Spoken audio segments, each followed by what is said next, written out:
پیغمبر ما و شما بسیار عذابها کشیدند، بسیار رنجها دیدگی هستند. هیچ روزی خوب رسول اکرم گذراندگی نیستند. جایگاه خوابی که امروز ما و شما نرم خواب میکنیم این گونه جایگاه خواب نداشتند. این طعامهایی که امروز هر گونه‌ای که ما و شما میخوریم این طعامها در پیغمبر خدا وجود نداشت و نمیخوردند. و این ساعتهای درازی که ما و شما استراحت میکنیم این استراحتها از بالای سر پیغمبر خدا برداشته بودند. یک مسئولیت کلانی را رسول اکرم حس میکردند.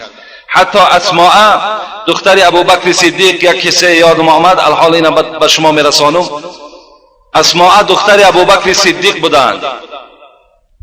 وقتی میگن از من پرسان کردند که سختترین و شدیدترین روزی مشقت پیغمبر خدا را میدانی یا نه؟